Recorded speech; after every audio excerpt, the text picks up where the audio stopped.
J'ai répondu favorablement pour deux raisons. D'abord, pour répondre à l'honneur que vous m'avez fait, parce que quand même je suis assez fier d'avoir mon nom comme ça immortalisé par vous. C'est pas moi qui suis immortel parce que je suis à l'Académie, c'est vous qui m'avez rendu immortel. Et le deuxième, c'est que je suis quand même assez familier du département des Hautes-Alpes, et par conséquent, immédiatement, j'ai dit oui pour cette raison-là. Vous voyez, deux raisons. La première, subjective, si vous voulez, et la deuxième, d'attachement à votre pays. Hein.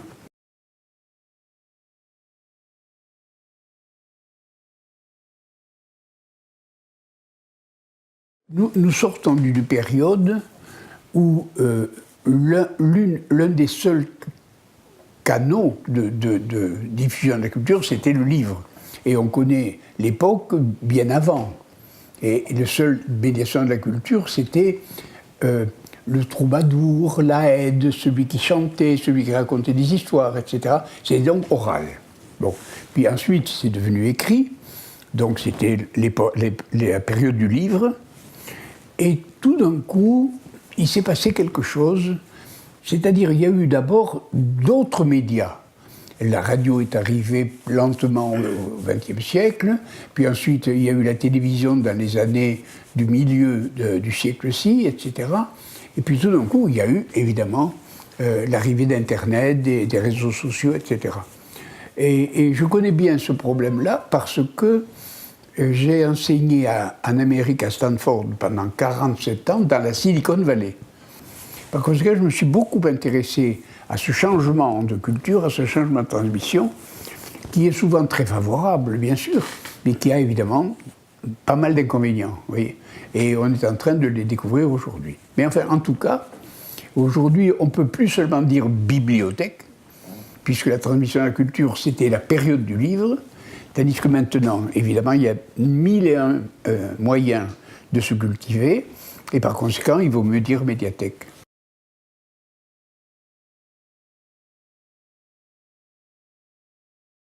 Dans l'avenir, je ne sais pas. Et c'est pas moi qu'il faut interroger, c'est Madame Soleil. Mais il paraît qu'elle est morte, je crois, Madame Soleil. Bon, bref. Bien entendu, j'ai commencé ma vie en écrivant à la main, et maintenant, j'écris sur ordinateur. C'est un bénéfice considérable, parce que on peut corriger beaucoup plus facilement, ça va beaucoup plus vite, etc.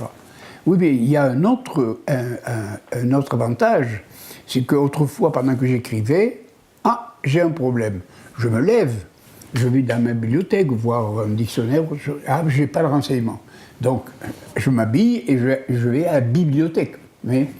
Donc, c'est un temps considérable, là. Aujourd'hui, vous tapez sur Internet, vous avez le renseignement. Ouais. Et ça, c'est un avantage colossal. Alors, ça ne veut pas dire que je suis contre le livre, au contraire, j'en fais. C'est mon métier, vous voyez. Mais j'ai quelque chose de plus à dire à ce sujet. Quand vous regardez un ordinateur, vous ouvrez l'ordinateur. Hein, quand il était fermé, vous l'ouvrez. Et quand vous l'ouvrez, vous avez devant vous un écran. Et cet écran, il y a des lignes, une marge.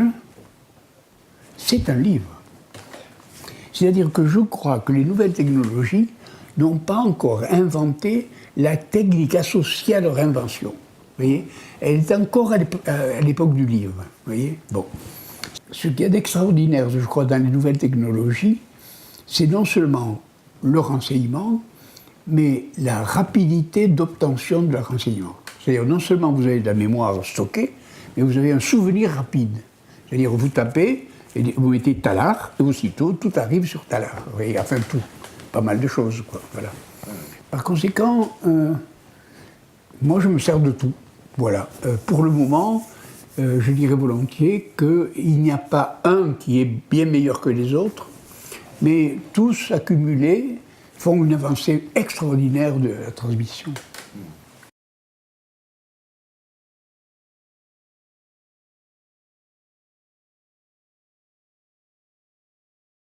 Aujourd'hui, les nouvelles technologies ont accompagné l'émergence d'une nouvelle forme de solitude. C'est-à-dire qu'il est vrai que quand vous êtes quelque part, la personne est avec son portable ou avec des écouteurs, etc. Et le rapport à autrui commence à devenir, etc. Mais il n'y a pas que ça. Il y a le fait aussi que lorsque j'étais très très jeune, j'avais l'impression d'appartenir à des communautés. Alors on appartenait à la paroisse si on avait une religion, on appartenait à sa commune, on appartenait à sa famille, à l'ensemble de la famille, à la tribu si vous voulez, ainsi de suite. Et puis peu à peu, ces appartenances ont été en crise. Vous voyez ? Par exemple, aujourd'hui, il y a presque autant de divorces que de mariages. Et vous voyez ce que je veux dire ? Par conséquent, la famille se recompose, etc. On n'a plus le même lien à l'appartenance. Oui. Bon. Donc, augmentation de l'individualisme, augmentation de la solitude. Alors, c'est quelquefois une liberté, mais c'est souvent une difficulté. Et alors, à ce moment-là, la médiathèque intervient. Et ce que je souhaite que devienne une médiathèque, c'est que tous ces instruments qui finissent par avoir pour but la solitude de quelqu'un ou l'inconvénient majeur se renversent et deviennent une nouvelle appartenance. Voyez ? C'est-à-dire ce que je souhaite à Tallard, c'est que votre médiathèque devienne, allez, oui, peut-être le centre de Tallard. Vous voyez ce que je veux dire ? Que les gosses y viennent parce qu'on se donne rendez-vous pour un truc, etc. Et c'est pas commode. C'est pas commode parce que quand vous regardez un film, vous êtes seul. Quand vous passez un message, vous êtes seul, etc. Faites très attention. Il faut que la médiathèque devienne cela, mais c'est pas commode. Vous parliez de lieu de vie. Moi, j'appellerais ça plutôt le lieu de communauté. Oui. De recréer une nouvelle communauté. Et ça, c'est quand même le besoin le plus important d'aujourd'hui. Oui. Recréer les communautés. Vous vous rappelez, une année, l'équipe de France de football a fait grève au championnat du monde. Et à ce moment-là, je me suis dit, voilà l'événement le plus important que j'ai jamais vécu. Les gens ne savent plus faire équipe. Vous voyez, ils ne savaient plus faire équipe. Or, faire équipe, pour nous, c'était tout à fait normal. Donc aujourd'hui, le nouvel homme, la nouvelle petite poussette, si vous voulez, elle est un peu gênée pour faire équipe. Alors voilà, ce que je vous souhaite, c'est d'inventer une nouvelle équipe à Tallard. L'Union sportive de Tallard deviendra la médiathèque de Tallard. Vous voyez, c'est ça. Voilà.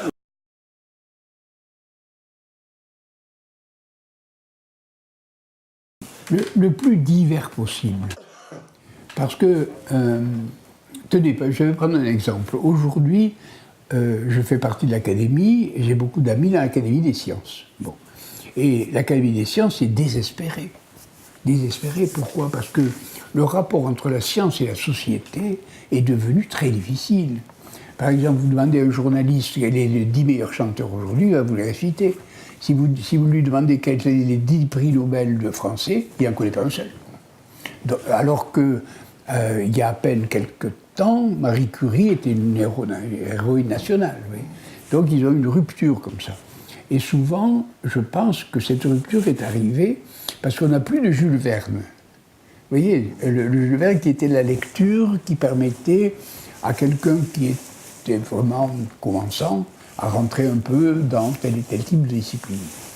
Et par conséquent, le livre de science me paraît en effet, le livre de vulgarisation scientifique, de remettre en place, parce que à mesure que les sciences ont de l'influence sur notre vie, elles sont de moins en moins connues. Voilà. Donc sur les sciences, il y a un problème.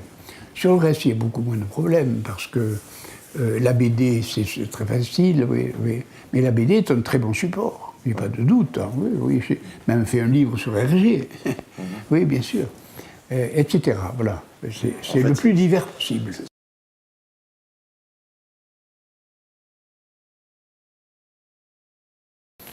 Ne me demandez pas des jugements. Elle a des avantages considérables, bien entendu, puisque je peux avoir sur moi autant de bouquins que je veux, sans poids, sans difficulté, etc. Ça ne se répond pas très vite. Les éditeurs, vous voyez, le e-book, comme on dit, pour parler latin comme d'habitude, il n'a pas trouvé sa place vraiment, vous voyez. Alors il y en a qui s'en servent, d'autres qui ne s'en servent pas. Non, je dis souvent que le e-book a un immense avantage. Immense avantage. C'est que on ne réveille pas sa femme quand on lit. Le bruit des pages. C'est ça, c'est le seul avantage que je connais, c'est celui-là. C'est-à-dire, non pas le bruit des pages, la lumière. La lumière. Si par hasard je couche avec ma femme, ce qui est tout à fait normal, si je veux lire, j'allume. Ah oui. Et je réveille ma femme. Donc l'avantage du e-book, c'est les relations intraconjugales.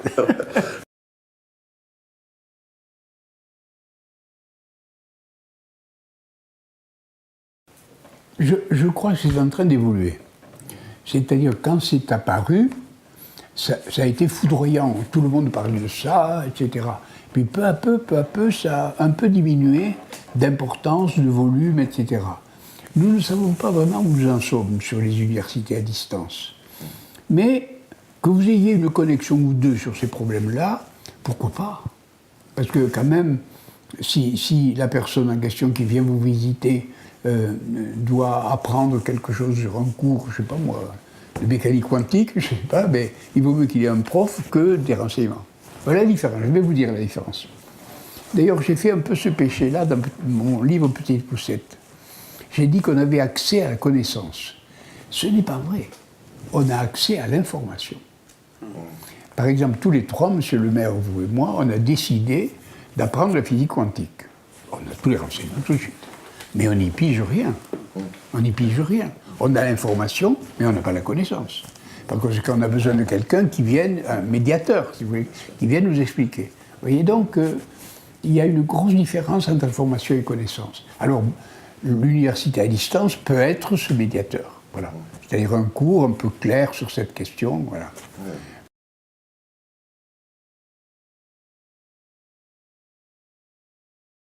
La télévision est là, vous savez, au fond de la pièce. Je regarde que les matchs de rugby, bien entendu. Mais mon bureau est de l'autre côté, et je vois les éclats, n'est-ce pas? Et ça m'a beaucoup intéressé. Vous savez qu'une image de télé est rompue toutes les 5 secondes. Elle reste là toutes les 5 secondes.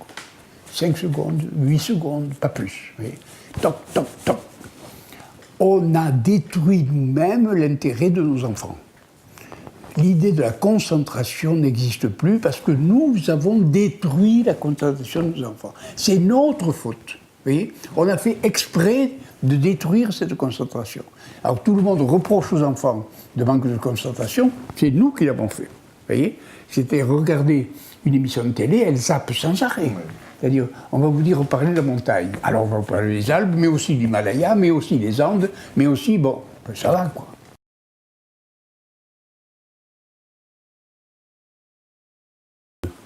Premièrement, la langue française est en péril. Elle est en péril pourquoi? Parce que sur une place publique à Paris, vous avez 30 mots d'anglais et 3 mots de français aujourd'hui. Les bistrots mettent happy hours. Ils ont même raté heures heureuses, qui a été poétique, vous voyez ce que je veux dire. Et donc, la classe dominante parle anglais et méprise ceux qui ne doivent pas parler français. Donc la langue française est en péril à cause de... Tenez, il y a plus de mots anglais sur les murs de Paris ou les villes de France que de mots allemands pendant l'occupation. J'en suis témoin. Et par conséquent, ceux qui font ça, c'est des collabos. Point final. Voilà. Et je les appelle les bobos collabos. C'est-à-dire que c'est la classe dominante, c'est les bobos collabos. Ouais. Alors ça, c'est la préservation de la langue, et ça me rend furieux, forcément. Et dernièrement, un grand PDG faisait un discours devant moi et a terminé en disant « tout ça, c'est du bullshit ». Et j'ai levé le doigt, j'ai dit « vous ne pourriez pas dire merde comme tout le monde ?» Oui, merde, quoi. Oui, bon.